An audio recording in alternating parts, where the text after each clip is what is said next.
하나님의 사랑을 담아 대한민국을 품고 나아가는 신복TV입니다. 산과 계곡, 그리고 바다가 어우러진 이 땅에서 우리는 예배하며 찬송하고 기도합니다.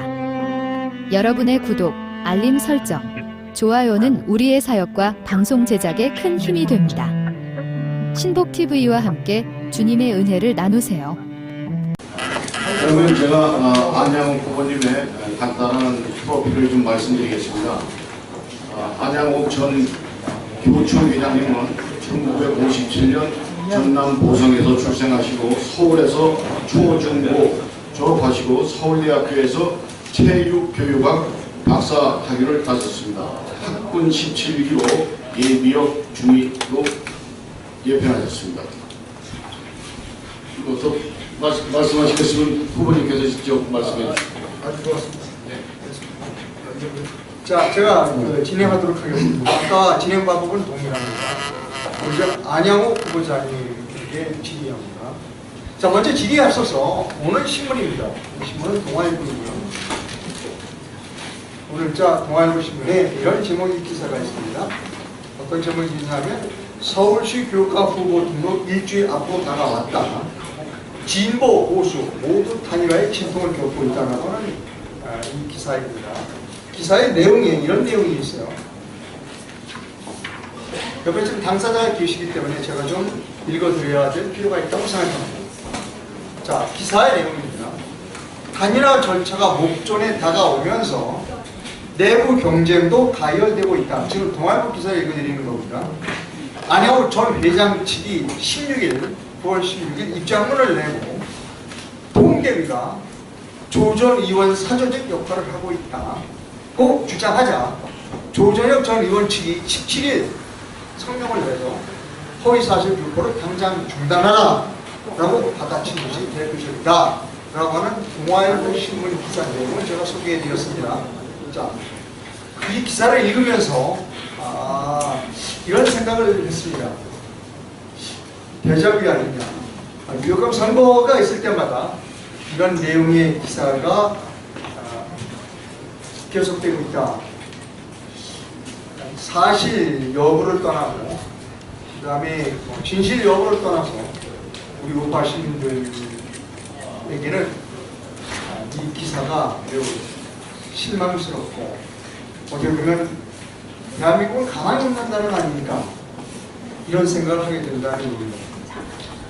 죄송합니다. 자리에 앉으시자마자 좀 무거운 질문들을 죄송합니다.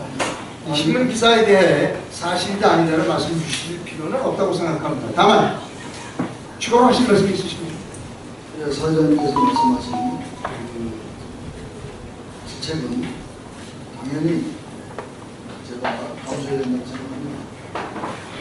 그런 배경은 근데 한 가지는 알아주셔야 될 것 같습니다. 우선 단일화 추진위원회가 그동안에 저희들이 건의한 것을 하도 받아들이지 않아서 사실은 굉장히 아쉬웠습니다. 그래서 좀 오해를 받게 했는데 제가 그 이후로 단일화 추진위원회에 정중하게 사과를 하고 향후 앞으로 대승적인 단일화를 위해서는 함께 만들어가야 된다. 특히 후보자들 세 분의 의견들을 받아들여서 단일화 추진위원회가 나아가는 것이지 단일화 추진위원회가 어떤 전형적으로 어떤 계획을 해가지고 그것을 후보자에게 그대로 받아들이라고 하는 톱다운 방식은 원래 이 단일화 방식에 맞지 않아서 제가 그렇게 한 것이고 이 자리를 빌어서 우리 시청자분들께 오해를 듣게 한 것은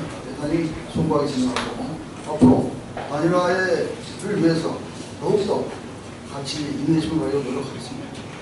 예, 감사합니다. 마음이 놓이네요. 당연하죠. 네. 자, 아까 이 주최 측에서 우리 후보님에 대한 프로필 설명이 있었습니다만, 그럼에도 불구하고 제가 그때 좀 위험한 것 같아요.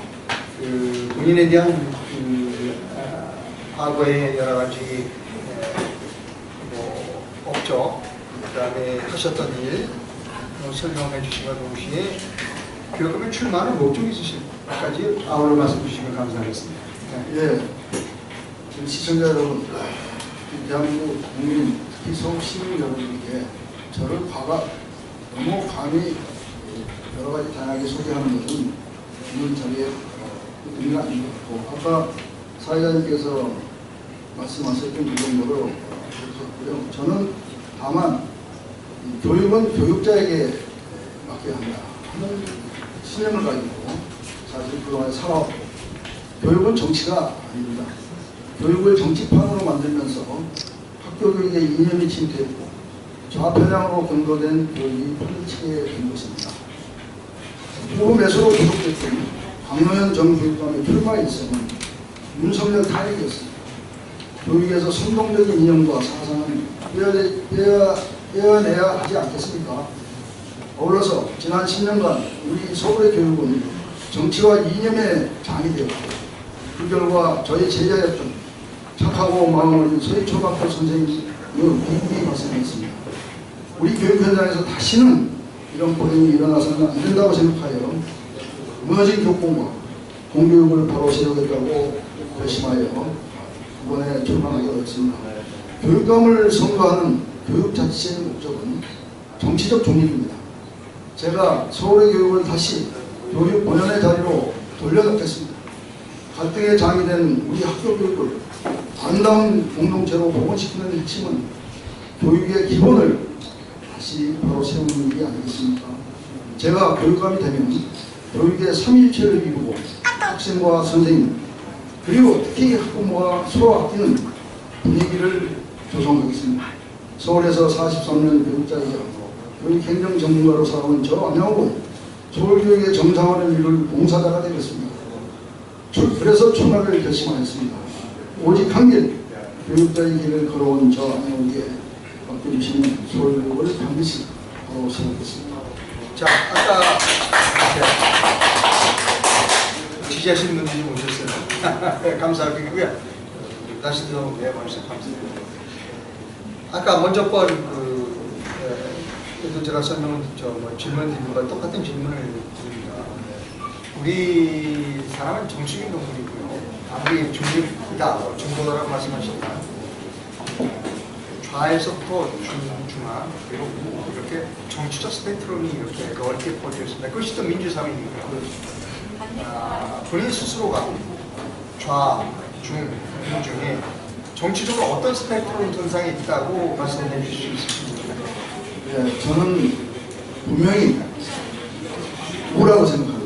우의 길을 인생을 지금까지 교육자 생활 43년 살아왔고, 그 우의 길 중에서 특히 그 스펙트럼이 우리는 오는 1995년 김영삼 정부 이후에 민자당이라는 그런 당이 생기면서 상당히 스펙트럼이 넓어졌어요.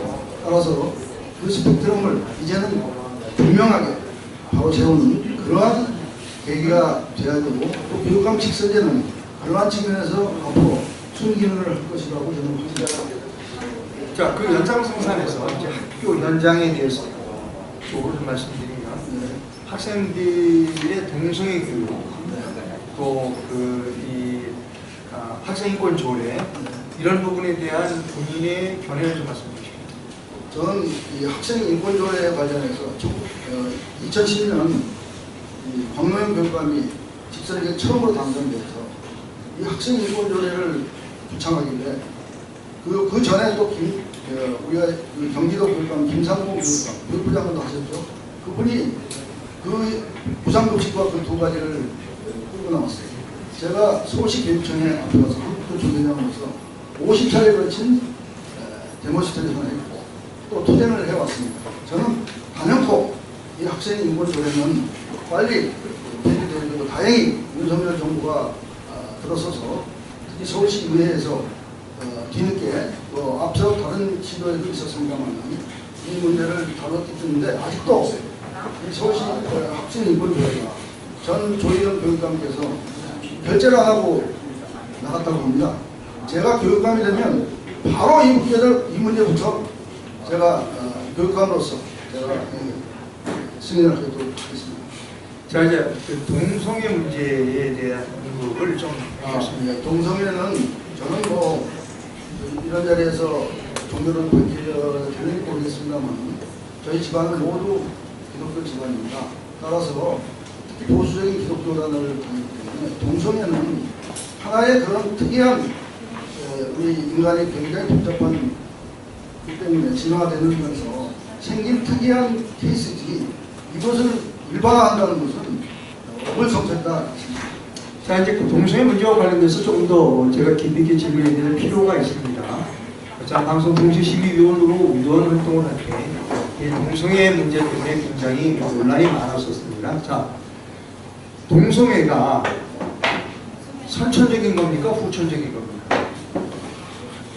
제가 사실 진화생물학자는 아닙니다만 제가 알기로는 유전적인 요인으로 있어서 있고 또 후천적으로 우리 환경에 의해서 영향을 받아가지고 그에 따라서 자신도 모르게 그러한 행동은 그러한 학생이나 또 성인도 있다고 생각합니다.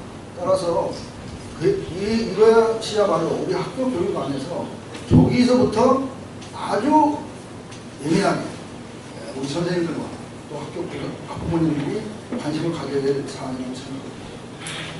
자,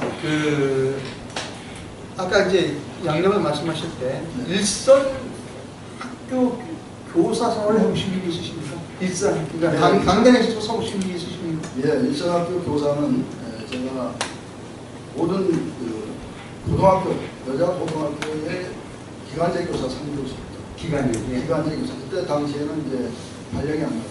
네. 그리고 중학교 교사를 4년 유지를 했고, 또 대학에 가서 조교생활을 했고, 또 이제 대학 교수로 서울교육대학교에서 33년 6개월로 정년을 했습니다. 체육과라고 말씀하셨어요? 예, 체육교육과. 제가 체육과에 대해서 좀 말씀드리면 제가 갖고 있는 기억, 체육 시간의 기억은 체육과 안 갖고 왔다고 손바닥 맞은 거 이외엔 별로 기억이 안 나는 것 같은데. 예, 그런 시대가 분명히 있었어요. 그래서 자, 이제 우리가 지향해야 될 체육의 목표는 어떻다고 생각하십니까? 네? 우리가 지향해야 할. 우리가 지향해야 될 이제 이 체육 수업은 네. 이제 저희 세대와는 완전히 다른 새로운 세대의 그 체육 선생님들이 나타났고 그 선생님들은 매우 자유스럽게 학생들과 함께 어울리면서 정말 민주적인 그러한 체육 선생님들이 후배가 다수라고 생각합니다. 그러나 이제 어떠한 교자도 100% 완전함이 없죠. 그래서 간혹 우리가 사회적으로 크게 문제되는 그런 사안이 생길 경우에 특히 체육 선생님이 부각되는 것은 사실입니다만 앞으로 더욱더 체육 교사들이 정말 체계를 위해서 우리 학부모님들이나 사회가 어떻게 고정관념 체육 선생님은 좀 아까 말씀드린 대로 좀 몸이 아픈다 그런 문제는 뭐 솔직히 고백하건데 저희들 세대는 좀 그래왔습니다. 지금 세대는 그렇지 않나 이렇게 생각합니다. 뭐 제가 지금부터 드리는 질문에 대해서는 답변을 안 해주셔도 상관없습니다. 원래 하려고 하려던 질문은 아니었으니까. 네. 최근에 올림픽이 끝났어요. 올림픽이 끝나고 거기에 이제 좀 좋은 성적을 얻은 그 선수가 있었습니다. 대개의 소감을 말할 때 나라를 국가대표로 뽑아준 조국에 감사하고 뭐 이렇게 할 줄 알았는데 그렇지 않았던 케이스가 좀 있었어요. 누구라고 제가 꼭 지금 말씀드리진 않겠습니다. 교육자로서 얼굴 해줄 수 있으면 안 해줘도 상관없습니다. 제가 하겠습니다. 네. 대한민국 국민이라면 모두 안타깝게 생각하는 사건이 있죠. 특히 우리가 학교 체육과 함께 우리가 얘기하는 엘리트 체육 그런 엘리트 체육은 이제 운동 선수들을 아주 톱다운 톱클래스 선수들을 이제 훈련하는 그런 케이스고 특히 우리나라는 이제 스테이트 아마 영어로 설정하겠습니다만 국가주의적 체육 정책이 아직도 있어서 우리가 태릉선수촌이라든가 이런 동네에서 국기 선양을 위한 강력한 트레이닝을 하다 보니까 그로부터 파생된 사실은 빗나간 사례가 있고 그것을 용기 있게 사실은 대한민국 국민들이 각인시켜준 그 선수에게 대해서 정말 제가 지역인의 한 사람으로서 정말 저보다도 훨씬 용기 있는 선수였다고 생각합니다. 그러나 이제 본인도 너무 앞서가는 일들을 해서 조금 요즘에 자제를 하는데 저는 이걸 계기로 아마 우리나라의 그 스테이트 아마추어들은 그러니까 국가주의적 체육부 시스템은 많은 변화가 있을 것으로 생각합니다. 예, 뭐 제가 잠깐 옆길로 들어왔었습니다. 다시 본론으로 들어왔어요. 지금 여러 후보들이 있습니다. 단일화에 동의하시는 분도 있고 아직 단일화를 참여하지 않은 분도 있어요.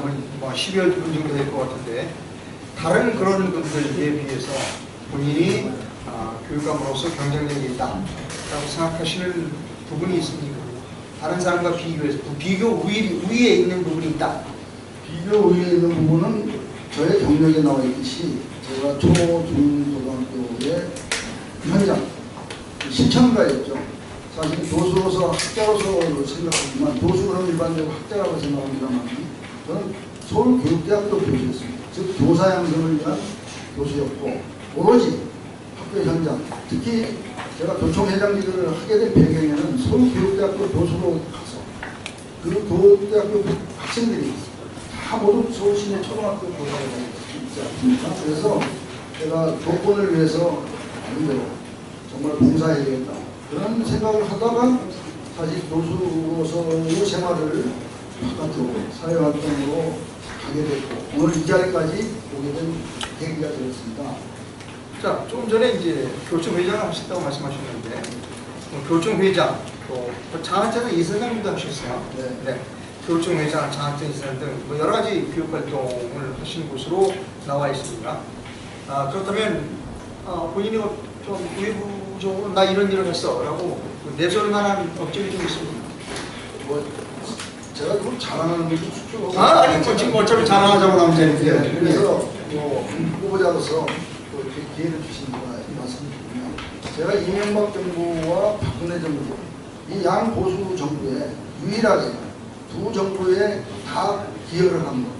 한국교총 회장직을 한 번 한 게 아니라 두 번을 했습니다. 개혁을 하라고 했는데 하지 않고 임기 마쳤다고 나와서 이명박 정부 때는 제가 대구 중학생 자살 사건이 나가있고 그 대구 중학생 사건이 큰 사건이었습니다. 당시 일주일 동안 모든 언론을 잠깐 대구 무슨 사건이? 대구 중학생 자살 사건, 그 학교 폭력 사건. 네. 그 중학생 그 동료가 그 방에서 집에서 그렇게 됐는데 그래서 그때 그 파장 때문에 인성교육이 중요하다.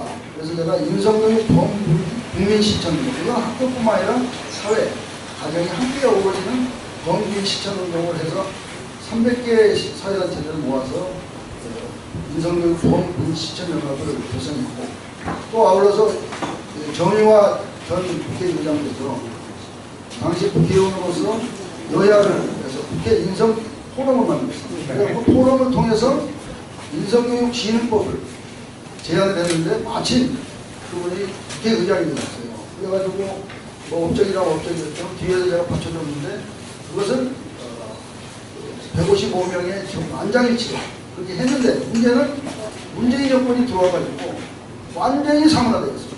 그래서 저는 이 인성교육 진흥법을 우리 교육감님들이 다 함께 공유하고 제가 서울시 교육감으로서 전국 17개 시도 교육감께 이 부분을 역사를 가지고 추진해야 된다는 생각을 갖고 있고 또 하나는 1학교 1 변호사 즉 학교에 이 선생님들 또 학부모들이 분쟁이 일어나거나 이렇게 되면 해결할 사람이 없습니다. 교장 선생님이나 교감 선생님이 어렵습니다.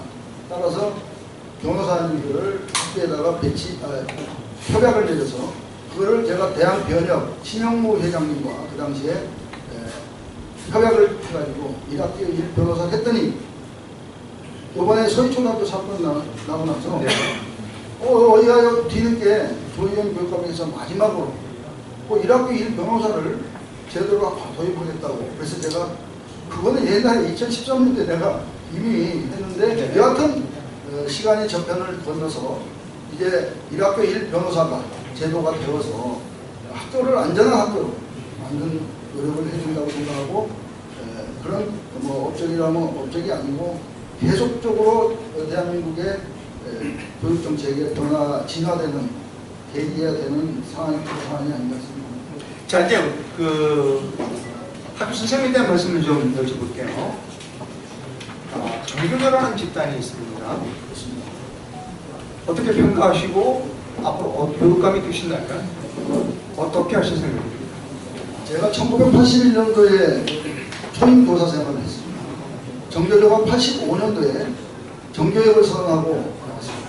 잘 아시다시피 정교조는 국민들께서 시민들께서 하는 모습인데 그게 일조조 모델이었습니다. 적국파를 60년대 그야말로 이미 좌파 인용으로 경도된 그런 교사들이 모여서 학습을 해가지고 학교로 들어오게 되면서 교사들을 모았죠. 그 모인 배경이 우리가 얘기하는 촌지교육.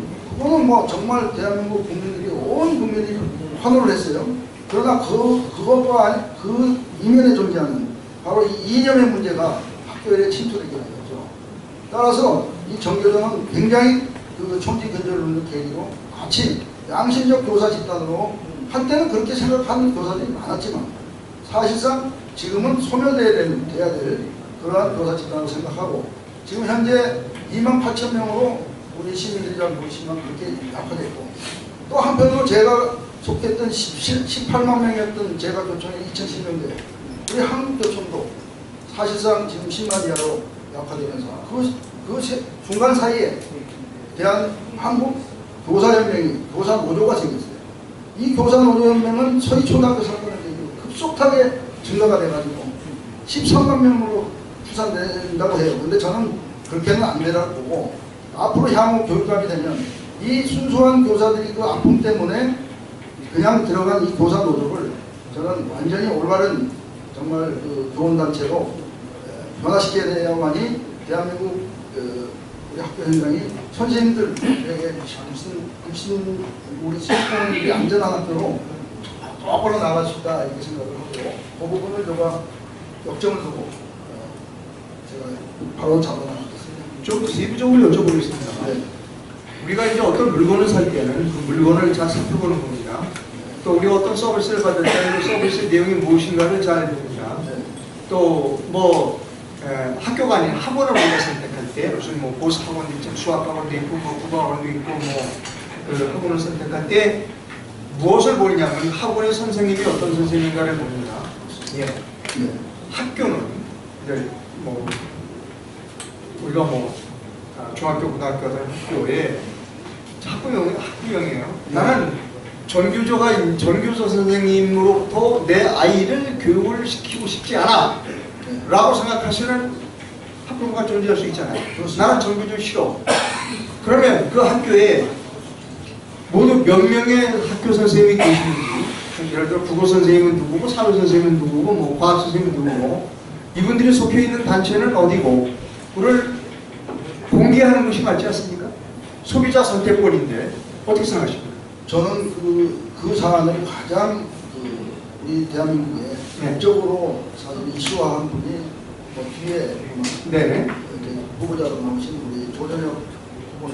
예. 저는 그분에게 제가 뭐로 여쭤보지 않겠습니다. 그 후보의 조전혁 후보의 국회의원 시절의 그 용기는 제가 대단히 높이 평가합니다. 정말. 그런데 다만 정보 공개로 인해서 피해가 심했죠. 그 정교조가 역으로 역공을 했죠. 그래서 많은 의원님들이 조전혁 의원님뿐만 아니라 여러분들이 피해를 봤다고 합니다.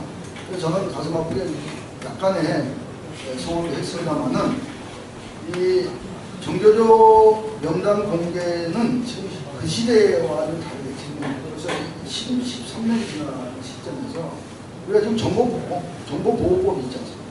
저는 대한민국 선생님의 교원단체를 우리가 모두 어떠한 단체들이 이게 가입하게끔 이게 교권의 하나의 계기인데 문제는 지금 말씀을 주신 대로 이거를 공개를 못하게 해놨어요. 그래서 저는 이 부분의 묘책을 좋게나 또 우리 교육행정관들이 깊이 고민해야 된다고 생각합니다. 그런데 그 묘책이 아까 정보보호법 때문에 이게 걸림돌이 생기지 않을까 생각해서 조금 더 고민을 해야 될 것 같다 생각합니다. 예, 잘 들었고요. 그 정보 공개를 해서 이익을 보는 사람은 공급자예요. 근데 공급자의 이익을 위해서 소비자의 이익이 침해돼서는 안 될 것이다. 그렇습니다. 네. 그 부분에 대한 부분은 어떻게 생각하십니까? 저는 그 부분에 대해서는 사회자님 말씀에 적극적으로 동의하고 그런 차원에서 저는 교육감이 된다면 지금 현재 이 법을 바꾸는 일이 굉장히 지나가지 않습니까? 여야가 있어가지고 서로 그냥 흘러 지나간단 말이에요. 그 사이에 학교는 계속 새로운 학생들이 있는데 바로 이 새로운 학생들에게 피해가 되지 않도록 하기 위해서는 저는 어떤 요청이 있을까 생각해 보면 바로 교원평가, 평가를 아주 교육감으로서 아주 강력한 평가 제도를 저는 도입하는데 문제는 그러면 이제 또 정교조가 반발하지 않겠습니까? 네. 또 우리 여러 이해관계에 있는 선생님들이 그렇단 말입니다. 이거를 정면으로 뚫고 나갈 수 있는 지혜가 무엇일까? 저는 바로 이 합리적인 규정, 학칙, 더 나아가서 교육청에 있는 여러 가지 규정들을 좀 더 세밀하게 따져볼 수 있는, 따져보고 또 그걸 만들어낼 수 있는 지혜, 그거는 현장을 잘 알아야 됩니다. 그거야말로 참모들에게 국장이나 관장인데 맡길 것이 아니라 교육감이 24시간 이 문제를 깊이 고민해서 같이 지혜를 찾아야 된다. 그래야만 의사결정자의 리더가 뒤로 물러서지 않겠다. 물러서지 않습니다. 물러서지 않고 자꾸 교원평가의 문제는 네. 제가 MB 정부 때부터 아까 말씀드린 교총 회장이었는데 이 교원평가 문제를 가지고 아주 소홀연을 했어요. 근데 이제 저는 이 교원평가를 제 묘책이 내가 전지전능한 사람이 아니지만 제가 나름대로 지금까지 43년 동안 생각해본 이 교원평가를 매우 정교하게 만들 필요가 있다. 그러면 선생님들이 우리 선생님들은 우리를 몸살따싸게 못하게 하느냐? 저는 그렇게 생각해서 당연히 오히려 그런 강의가 나오죠. 자유롭게 네.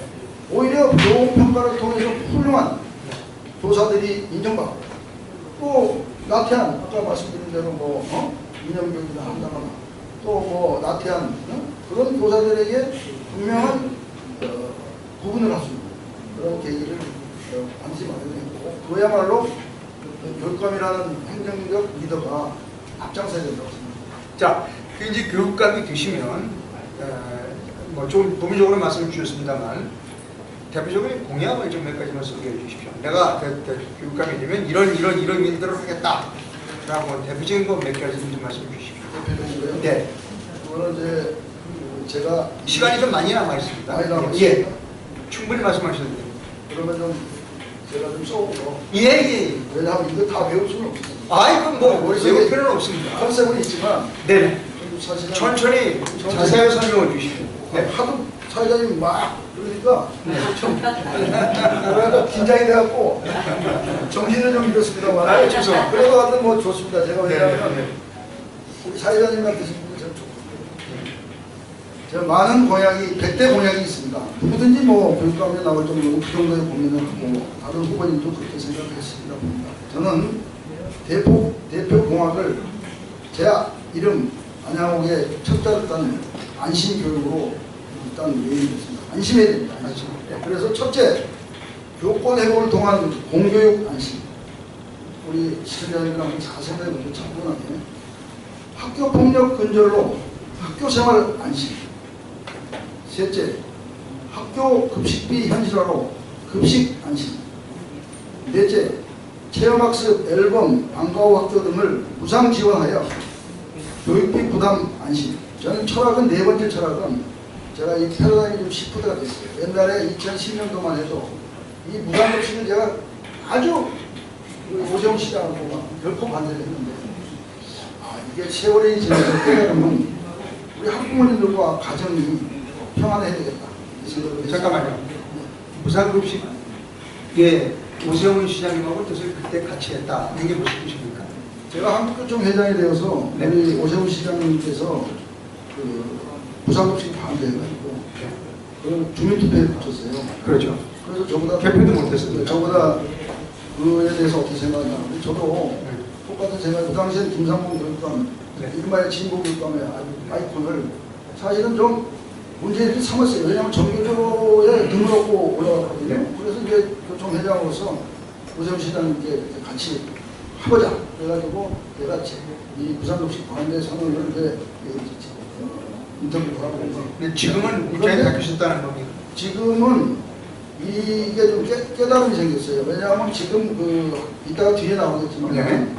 서울시 예산, 우리나라가 선진국이 됐어요. 선진국이 돼가지고 학교 예산이 지금 뭐 지방교육 재정 교육을 대학원과 자르려고 하는데 저는 잘라서는 안 되고 고등교육 예산이 우리나라 예산이 지금 굉장히 남아요. 네. 그런데 왜 초중등 교육부에서 잘라가지고 교육계 여기 안에 있는 예산이긴 하지만 그래서 이제 그 부분은 좀 이따가 얘기하겠습니다. 자, 제가 잠깐. 제가 이제 자꾸 개입을 해서 괜찮습니다. 저는 그 당시에 파리트 파운, MBC 파리트 파운을 했습니다. 그리고 이제 젊은 나이에 파리트 파운으로서 매우 그 프랑스 교육 제도에 대해서 매료됐어요. 이제 제 아이디 둘이 있었는데 둘이 다 유치원을 다닙니다. 그러니까 그 아침에 유치원 데려다 주면 저녁에 찾아오는 거예요. 그러니까 거기서 점심을 먹는 거죠. 근데 어느 날 구청에서 저한테 편지가 왔어요. 파리 구청에서. 그러니까 파리 구청에서 저한테 편지가 와서 당신의 월급 봉투 명세서를 들고 구청으로 두고 가라. 그래서 왜 그러는지 몰랐어요. 그래서 갔어요. 갔더니 당신은 1등급이다 이거였어. 무슨 얘기인고 했더니 당신은 특파원인데 월급을 많이 받는다. 그러니까 점심값을 1등급을 내라.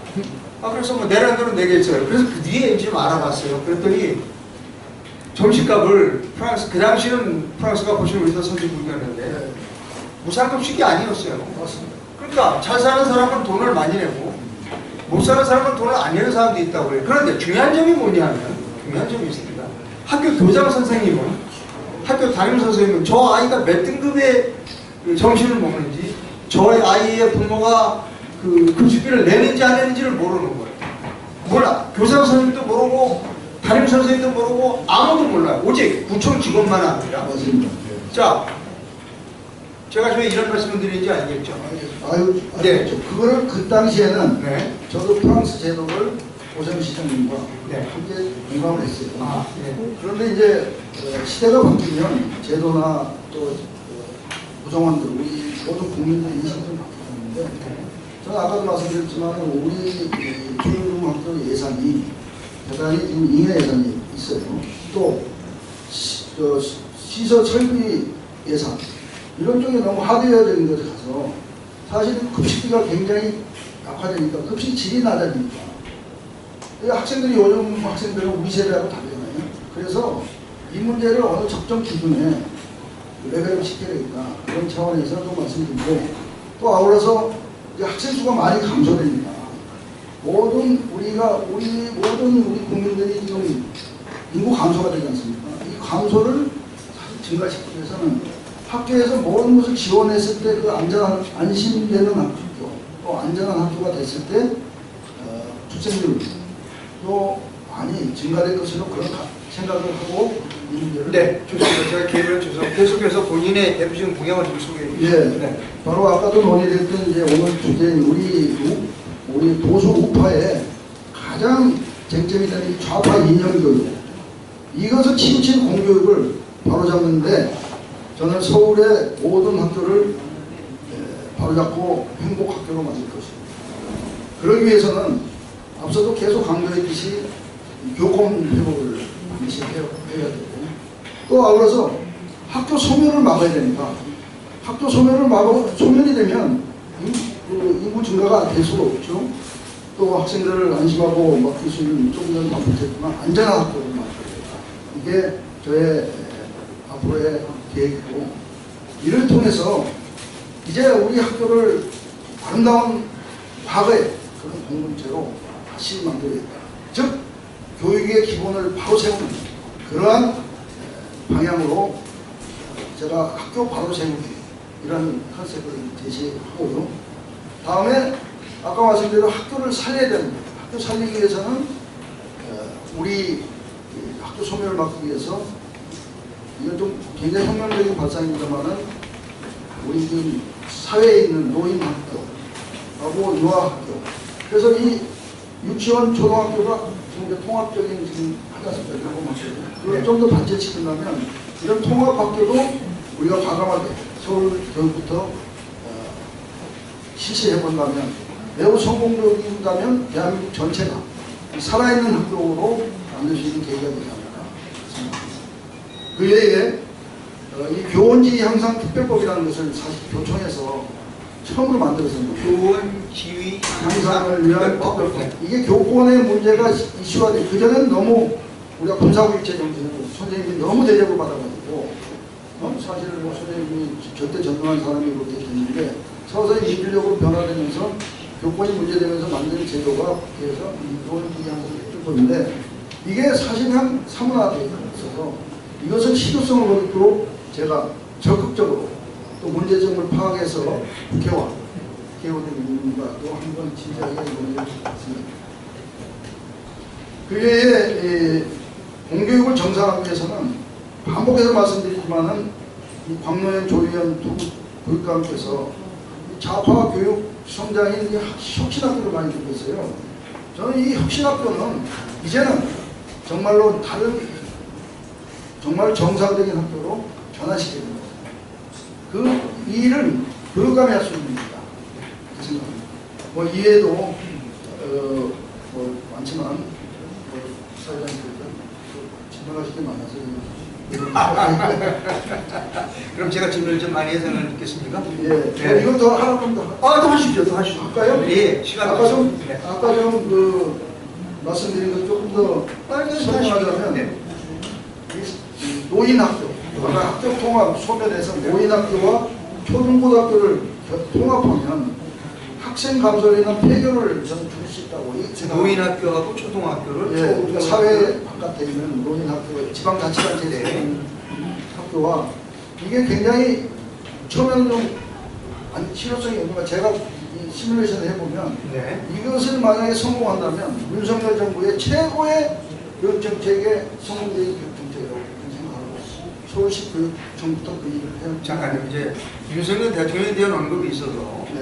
제가 그럼 이제 뭐 잠깐 좀 개입을 하겠습니다. 네. 윤석열 대통령, 윤석열 정부의 초대 그 교육부 장관이 박순애 장관이었던 걸로 알고 있고, 박순애 장관은 오래 못했어요, 장관을. 그래서 예. 그 전에 김인철 장관님 후보자였습니다. 후보네. 근데 박순애 장관이 아까우신 분들입니다. 네, 박순애 장관이 낙마하게 된 사건이 하나 있었어요. 맞습니다. 학교를 좀 1년 일찍 보내자라는 것을 보고를 했는데 그게 문제가 됐어요. 그렇습니다. 그 부분에 대해서 어떻게 생각하십니까? 저는 굉장히 매우 앞서가는 그러한 정책이었고 그거는 뭐 대한민국 국민 전체가 동을 이끌어내야 되는 겁니다. 왜냐하면 가정도 굉장히 또 사회도 그렇고 또 다 학교도 적응이 되죠. 급작스럽게 갑자기 얘기하면 받아들이기 어렵습니다. 그래서 저는 이런 정책은 우리가 얘기하는 그 시범학교 조금씩 단계적으로 접근을 해서 모든 사회 구성원들, 국민들이 다 이해를 하고 가야 되는데 갑자기 그냥 톱다운식으로 말하고서 이러니까 저항이 학부모님들도 엄청 올랐습니다. 그래서 이제 실패를 했는데 저는 향후 여러 교육부 장관이 아니고 성시청 교육감으로서 현장의 목소리를 받아들이고 교육부나 또 정부 거래하는 그런 하위 상담 방식을 제가 충분히 알겠습니다. 계속해서 그 공약을 좀 말씀해 주시죠. 예, 아까 말씀드린 이제 저의 그 패러다임이 바뀌었다고 얘기했는데 제가 좀 구체적으로 말씀드리겠습니다. 학교 급식 이 질을 아까 말씀드린 집밥보다 높여야 한다. 그런 차원에서 불필요한 예산 낭비를 줄여가지고 이 부분은 뒤에 나오겠지만 불용 예산을 활용하면 현재 예산으로도 충분히 질 높은 급식을 제공할 수 있을 거라고 보고 학교 급식비를 현실화시켜야 됩니다. 학생들이 메뉴를 선택할 수 있도록 정도로 가야만이 우리 신세대의 아동들이나 또 중고등학교 학생들이 국가에 굉장히 만족하지 않을까 생각하고 또 아울러서 이걸 하려면 학교 급식 지도사 제도를 도입해야 됩니다. 이것이 안 되면 사실 또 안 되고 또이 급식 분만 제도를 위해서는 순회 평가를 좀 필요가 있다. 무슨 평가요? 순회. 그러니까 교육청이 그냥 학교에다가 단위 자유성만 놓은 게 아니라 예. 돌아다니면서 돌아다니면서. 이게 뭐가 문제니까 계속 모니터링을 해요. 그리고 또 학부모님들과 저는 좀 맞아 얘기하자면 제가 한국교통 회장 되기 6년 동안 하루 24시간 오직 이 교통 발전을 위해서 일했다고 자부합니다. 대한민국 선생님들과 결혼했다. 이런 신앙으로. 선생님들 결혼했다. 그런데 만약 서울시 교육감이 되면 제 있는 혼신의 학부인의 에너지를 다해서 저는 학교 현장으로 나갈 겁니다. 교육청 교육감실은 한두 시간만 결제하고 보고하고 학교 현장에 유치원, 초등학교, 중학교, 고등학교를 매일 한 학교씩 가서 대화를 합니다. 네. 근무하는 시간 9시부터 6시가 아니라 정말 하루 24시간이 모자랄 정도로 그렇게 현장 선생님들이 아니라 학부모님들 또 학교를 이해를 해야 됩니다. 그런 의지가 있는데 아까 체육을 전공했다고 했지 않습니까? 네. 체력이 좀 다른 것보다 강하다. 그래서 그러나 이제 예. 이게 현실화되다가 좀 약해지면 해야 되겠죠. 자, 다음 질문은 좀 거북스러운 질문이 될 수도 있습니다. 답변 요거 안에 하나 더 있습니까? 네, 이게 굉장히 중요합니다. 아, 예. 지금 학교는 죽었다. 죽었다. 죽어가고 있다. 네. 아까 이제 살리자 얘기했는데 그 중에 요인이 잘 우리 학부모님들이나 시민들이 잘 모르는 부분이 하나 있어요. 뭐 막연하게는 알고 계시겠지만 학교의 이 직렬, 즉 직렬에 따라서 교장, 교감, 교사 이 단순 직렬이 아니라 네. 직원분들이 다양한 직렬이 있습니다. 아, 공무직, 이런 직렬이 다 네. 노조가 달라요. 그래서 이 노조가 민주인 정권 들어와가지고 학교의 노조는 정말로 이 일반 사회보다도 더 일반 회사는 딱 노조가 두 가지. 네, 복수 노조가 있죠. 그런 거죠. 네, 네. 여기 가정의 노조가 혼재되어 있습니다. 아, 학교에. 네, 저는 바로 이 부분을 제가 고심과 고심을 하면서 학교를 다시 바로 세우려면 어떻게 할까? 예. 바로 이 노조의 이 시스템을 학교장이 노조하고 협약하느라고 아무 일을 안 합니다. 그래서 학교장과 학교의 관리자들이 이 노조들과 협약을 잘 맺을 수 있는 그런 모델을 만들어야 된다. 모델을 만들어서 그 모델을 교육청에서 규정으로 만들어서 협약 시스템을 만들어서 학교의 교장 선생님이나 선생님들이 자유롭게 교육 활동을 하는데 에너지를 소비해야 되는데 이 노조 관리한다고 시간을 많이 허비하고 있어요. 그러니까 학교의 노사를 학교에서 하지 말고 교육청에서 일괄적으로 네. 하자 이런 아니십니까? 네, 저는 뭐 정교조의 문제는 뭐 놔두고 네.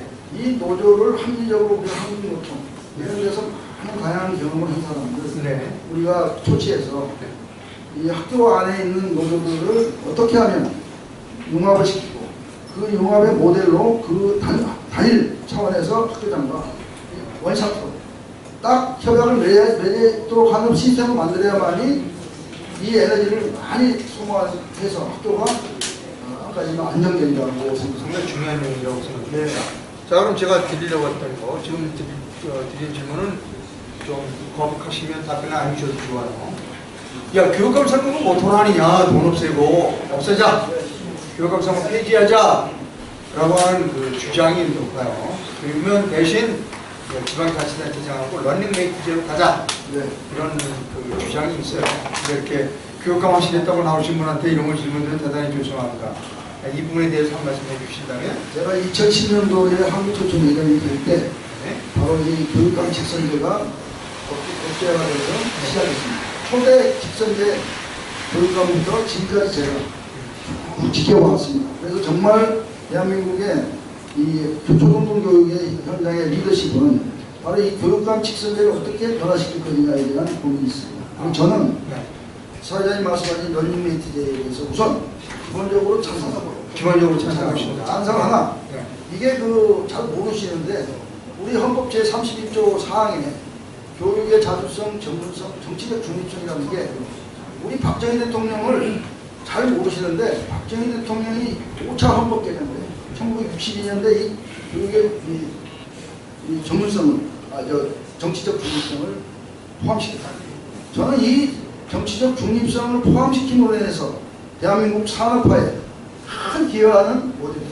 이렇게 봅니다. 이게 좀 어려운, 좀 깊이 생각해야 되는 문제인데 이 문제의 공적을 사실은 이 역사학자들이 잘 모르고 있어요. 제가 이 교육감 직선제를 공부하면서 공부했는데 다만 이 런닝메이트 네.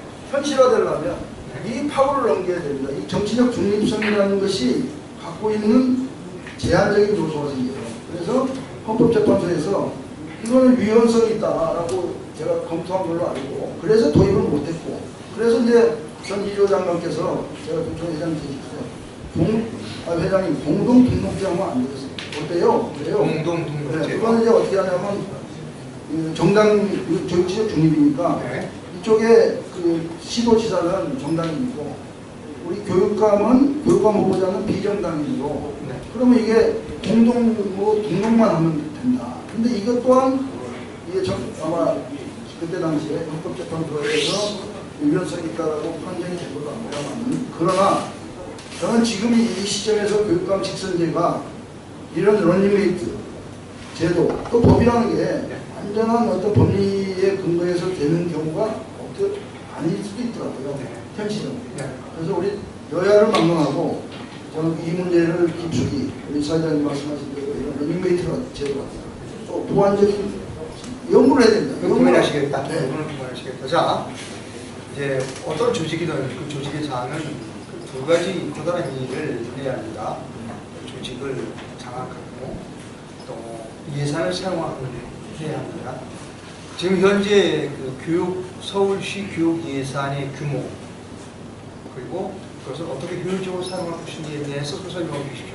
네, 그거는 뭐 패널을 만들어 보셨는데 이거는 내가 만들려고 한 게 아니라 요구를 해서 이렇게 하라고 지시했어요. 왜냐하면 그거 좋더라고요. 그래서 이제 열심히 어젯밤에 연구해서 점수를 우리 이 기자회견은 또한의 문제는 뭐냐 그냥 말로 때워요. 그런데 이렇게 패널을 만들어 보셨습니다.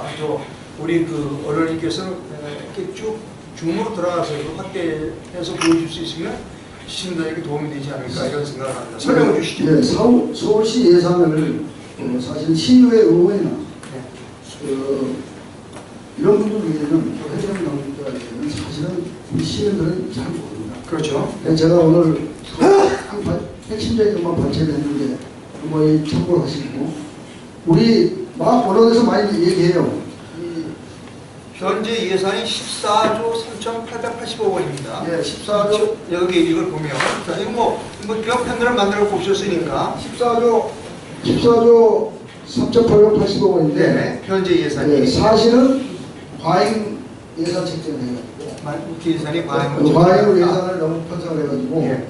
실제 총 수입은 13조 3,145억 그러니까 약 1조 원 가까운 아니 실질적으로는 13조 안 거치는 거죠. 그러니까 실질적으로 거친 돈이 13조 3,145억 원이다. 그런데 또한 지출은 11조 7,655억 원.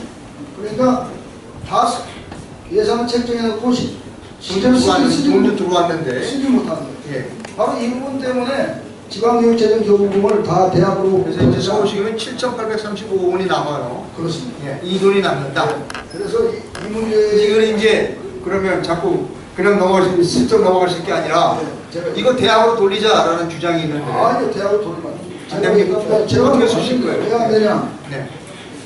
우리 지금 학교 예산 아까 얘기한 급식 예산도 얘기했고 네. 여러 가지 학교에서 운영을 하기 전에 열심히 운영하면요 들어갈 돈이 많습니다. 그런데 네. 비중이 여기에 있는 이 2월액 있지 않습니까? 네. 2월액 중에 우리가 얘기하는 이 시설 예산 이 지나치게 많다. 시설 소프트웨어라는 뭐죠? 우리 학생들에게 직접 교육적 수혜를 주는 그런 예산보다는 좀 하드웨어적인 예산이요. 그런 얘기를 좀 총체적으로 드리고 싶고 따라서 앞으로 제가 교육감이 된다면 바로 이 시설 설비 예산을 줄이고. 소프트웨어적인 시설을 학생들이 직접 학력이나 모든 수혜가 되는 그런 쪽으로 시설을 해야 되는데 그 중에 하나가 또 다른 패널을 준비해 오셨어요. 준비를 많이 하셨네요. 네. 아주 부족합니다. 바로 지금 이 제목이 서울교육 디지털 전환 지원 사업입니다. 제목이. 이게 이제 왜 이것만 대표적으로 제가 예시를 드렸냐면 우리 AI 요즘에 교육을 좀 굉장히 우리 디지털 시대에 그런데 여기서 디지털 태블릿 그 다음에 전자책판 네.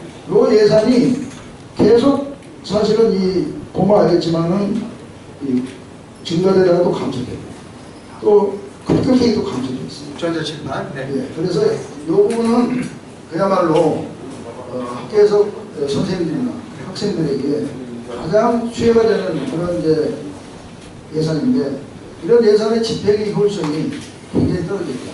이건 왜 그러냐? 저는 이 교육감이 이런 사안을 잘 깨지 못하고 좀 여러분들이지만 밑에 행정직에 특히 일반 행정직에게 많이 맡기는 거 아니냐. 그래서 저는 교육직하고 일반 행정 집행직하고 또 리더인 학교장이 정말로 이 예산 집행과 관련해서 많은 대화가 있어야 됩니다. 그런데 잘 아시다시피 학교에는 행정실 따로, 교무실 따로, 거기에 학교장은 학교장실이라는 곳에 있어요. 저는 학교장실이 굉장히 넓지 않습니까? 그렇죠. 너무 권위주의실은 넓다. 이렇게 좁히고 이렇게 선생님들이 하는데 저는 그 공간을 항상 같이 소개하고 대화하는 공간으로 있어야지 거기하고 손님만 접대하는 그런 거에 대해서 또 좀 비판을 받는 거 아닌가. 그래서 일반 행정직과 또 교육노사직 또 관리직이 같이 소개하는 그런 민주적인 장으로 하면 학교장실이 그렇게 넓다고 비판받지 않으시다 이렇게 생각하고 그곳에서 예산이 함께 토론이 되고 디베이트가 돼야 돼요. 안 그러면은 아까 말한 일반직이 그냥 행정실에서 자기 나름대로 편성해가지고 교육직과 이 구분이 되는 이 우선순위를 잘 못해요. 학교 운영위원회가 굉장히 이제 작동을 잘 요즘에 하죠. 하는데 이제 학교 운영위원회는 사실상 학교 바깥에서 학부모입니다. 또 여러 외부 구성원 오셔가지고 사실은 그날 짧게 디베이트하고 그냥 사실 통과하는 민주적 장치이지 실제 학교 안에서 계속 상시적으로 이루어지는 효율성의 문제는 한 가지만 더 말씀드리면 네. 굉장히 좀 저도 아까 1년 5세 만 5세 법처럼 굉장히 정책이 될 수도 있는데 솔직하게 얘기를 하겠습니다. 이런 게가 이제 없으니까요. 우리 지금 학교 공립학교의 경우에 사립학교가 다른데 4년 또는 5년 순환군제 학교 선생님들 그래서 이제 지역에 통상 요즘에는 지역별로 크게 막 영등포구 사는데 뭐 저기 강북구에 이렇게는 안 하지만 그 번역별로 이렇게 하는 인사이동을 하는데 저는 이 인사이동의 유연성 그래서 학교에 요즘에 이제 그런 부장 선생님들은 그런 능력 있는 분들은 그렇게 하긴 하는데 학교장에 이제 인사권이 있죠. 그런데 저는 조금 더 과감하게 가령 예를 들면 사립학교는 이제 30년 공부하니 너무 좀 문제가 있지만 걸러지지 않는 또 공립학교는 그냥 5년 지나면 무조건 기계적으로 가야 되는 그래서 중임 또 학교장만 중임하는 것이 아니라 또 학교장도 4년마다 바꿔가고 중임하는 방식도 있지만 성과가 있고 이런 분들은 10년을 그냥 계속 해야지 학부모들과 신뢰도 지역사회에서 굉장한 신뢰를 받는 이름을 통해서 선생님들도 또 학교장도 그 지역에 있는 학부모님들과 지역사회가 굉장히 신뢰를 받는 그런 계기가 돼서 그 요건이 제가 조금 이해를 못하겠습니다. 말씀을 학교의 이제 선생님들 인사권을 어떻게 하자는 겁니까? 학교의 학교장의 인사권을 이제 교육감이 교육감이 갖고 있죠. 그런데 그것을 과감하게 교육까지만 잘하면 5년을 다니잖아요. 그래서 1년씩 해요. 1년씩 연장을 예. 과감하게 잘하고 학부모님 통과하면 10년을 하는 거예요. 그러면 이 이제 자리에서 중임제, 우리 대통령 중임제처럼 학교장 중임제가 된 거죠. 그러면 일선 교사님들에 대한 일선 교사님들도 지금도 사실상 그 권역별로 이동을 해요. 네. 근데 그 이동을 하면 이제 막 힘든 곳이 있으면 이해해주는 거죠. 예. 자기가 계속 있고 싶어도 그 순환 근무제 때문에 옮겨야 되는 문제예요. 학부모가 이거 선생님은 그냥 굉장히 좋은 평가를 해서 네. 있어야 되는데 그 제도에 의해서 다른 학교로 이제 옮기게 되고 그러면 사실상 제가 교사를 해본 바에 의하면 학교에 적응하는 시간이 꽤 필요합니다. 아하. 학교 환경도 있고 또 선생님들 간의 사회적 문화적 관계도 있고 또 그 지역사회 다르잖아요. 그걸 적응하는데 제가 경험한 바에 의하면 최소 2년 걸립니다. 물론 좀 빠르면 1년 정도면 되지만 그럼 2년 하다가 그 이후에 3년을 잘 할 수도 있지만 사실상 또 3년을 하는 경우에 상당히 좀 매력이 자, 이제 충분히 알려드렸고요. 지금 시간이 한 4분 정도 남았습니다. 예. 자, 혹시 제가 질문에 빠진 게 있다든가 또 마저 하시고 싶지만 말씀 주지 못한 것들을 시청자들에게 말씀해 주시면 되겠습니다. 다행스럽게 여유는 좀 있어요. 뒤에 그 조정혁 후보가 좀 늦게 오시는 것 같아서 조금 시간을 오버해서 말씀하셔도 뭐 이렇게 크게 비난받을 일은 아닌 것 같습니다. 예. 그렇습니까? 그래서 사실은 제가 이 부분을 사실 많이 준비하는 거예요. 말씀하세요. 뭐 왜냐하면 여기 조정혁 후보 오실 때까지 시간이 좀 많이 있습니다. 자유 질문을 네. 지적하신 것이 아까 말씀드린 이제 그 좌편향 네. 이 문제에 관련해서 저의 소신을 좀 말씀드릴까 합니다. 그 다음에 이제 맨 마지막으로 제가 어떠하면 교육감의 의지를 말씀드리는데 이게 초등학교 사회 교과서가 민주사관에 질문이에요. 이게 교사 정규는 좌편향 교사의 수가 훨씬 많은데 후원인에 대한 대책을 말합니다. 그래서 제가 이렇게 좋은 지적이다. 잘하는 학생들에게는 균형 있는 역사적인 무엇보다 중요합니다. 제가 체육 교사지만 제가 야사, 역사 이게 제 후배들이 저를 아주 천선적인 능력이 있다고 해요. 우리 가족들도 그렇습니다.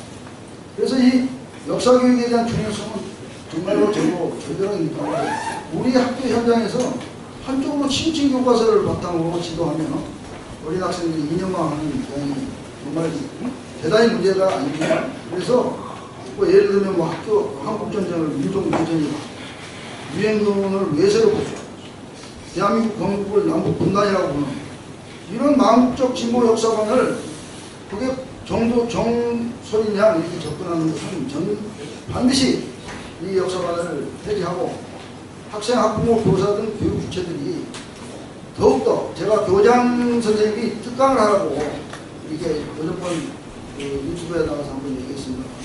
역사교육의 중요성과 객관성 강화를 위한 정말 지속적인 홍보와 교육이 필요하다. 따라서 이런 일들을 위해서는 이 체험학습 또 외부의 전문가, 학부모나 역사학자, 교육 전문가들이 참여하는 모니터링 체계를 마련하면 학교장이 해야 됩니다. 또 교육감이 같이 상시적인 모니터링을 같이 해야 된다고 생각하고 학교장을 상시적으로 매일 만날 수는 없지만 주기적으로 만나서 저는 첫 번째 학교장과의 교육감이 같이 병행해 나가는 제1의 역사 교육으로 공유, 함께 공유해 나가야 된다고 생각합니다. 또 이제 저는 그 혁신학교 아까는 얘기했으니까 그건 좀 길어서 약하고 이 정도. 그래요? 자, 그러면 제가 질문 좀 하나 더 드릴게요. 네. 이제 교육감의 뜻을 시시잖아요. 네. 근데 우리나라의 교육은 중학교, 고등학교 교육은 대학교 입시 이유를 떠나서는 생각할 수 없어요. 그렇죠? 그렇죠. 예. 교육감 말고 교육부 장관을 시키기 이렇게 되신다면 대학 교육의 시스템은 어떻게 바꾸시겠습니까? 제가 이제 대학 교수 생활을 네.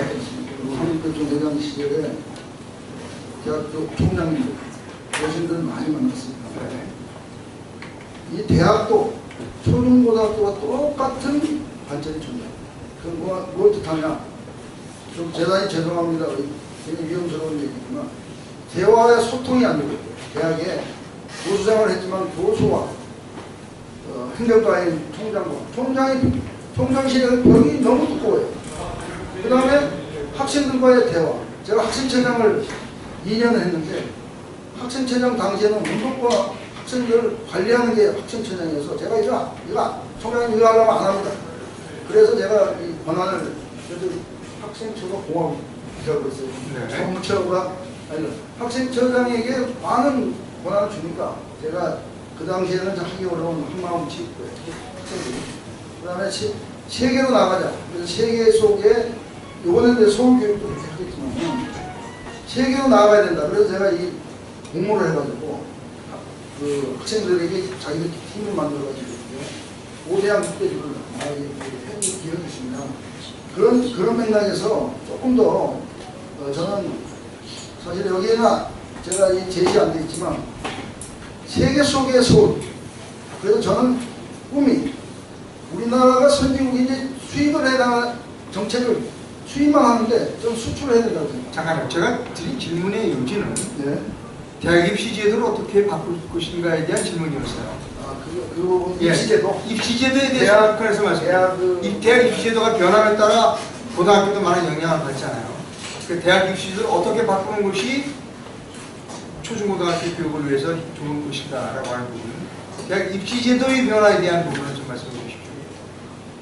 우리나라의 대학 그 전체 교육의 병목 현상이 바로 이 대학 입시에 네. 바뀌었거든요. 네. 저는 대학 입시를 지금 수능 그 이전에 우리 예비고사 네. 표준형 시험에서 이건 사고형 제도로 바꿨거든요. 이 수능의 문제 때문에 사교육이 많이 생겨요. 네. 그래서 저는 아주 기초, 아까 기본으로 들어가자 이렇게 제가 제안했듯이 가장 기초 지식 기본을 평가하는 표준형 대학 입시는 필요하다고 봅니다. 근데 여기까지 애매한 이 수능, 사고형, 창의성을 담보해서 하는 이 수능은 조금 더 변화돼야 됩니다. 그리고 무엇을 해야 되냐? 저는 학교 생활 기록부가 이제 과감하게 이제 우리가 도입했지 않습니까? 네. 근데 이 학교 생활 기록부 자체가 학교에서 선생님들과 고등학교에서 또 중학교, 그러니까 제가 보기에는 고등학교만 보는데 중학교, 고등학교까지 연속적으로 6년 평가제도를 해야 된다. 네.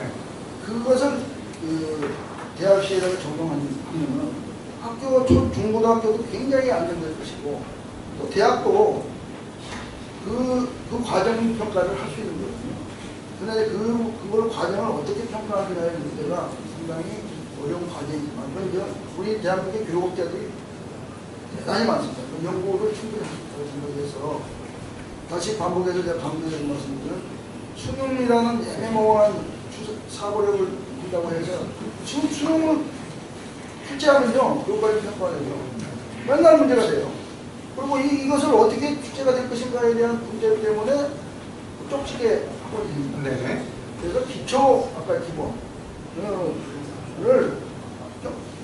단답형이라는 이 자체가 나쁜 게 아니에요. 다만 과정평가는 학교 안에 중고등학교를 다니면서 저는 뭐 초등학교까지 도배 같은 경우는 그런데 그 과정을 잘 면밀히 검토하면 이 학생이 어디로 어떤 일을 앞으로 어떤 전공을 할 수 있을까 다 나옵니다.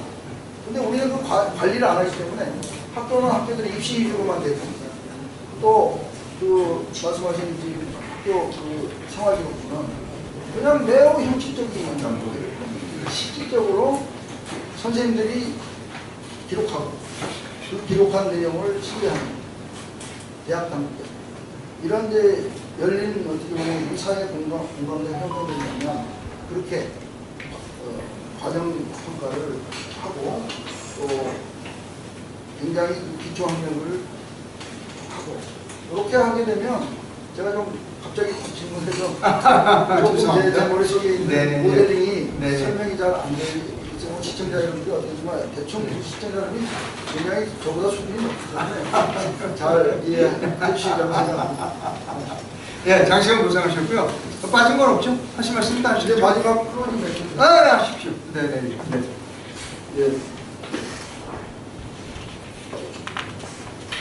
존경하는 서울 시민 여러분, 제가 만나는 사람 열이면 열 모두 보수고 단일화를 이야기합니다. 그만큼 이념에 경도된 공교육의 정상화가 절실합니다. 반드시 후보 단일화를 해야 공교육을 바로잡을 수 있을 것입니다. 본선 경쟁이 있는 후보, 약점 없는 후보, 진정한 교육자인 저 안양으로 단일화하면 반드시 될 것입니다. 저는 서울에서 초중고등학교 대학을 나왔고 서울에서 33년 6개월 동안 교육대전에서 근무한 서울교육의 대표주자입니다. 반드시 좌파 15년의 교육청을 반드시 새롭게 변화시킬 수 있는 그 에너지를 온 힘을 모아서 나아가도록 하겠습니다. 감사합니다.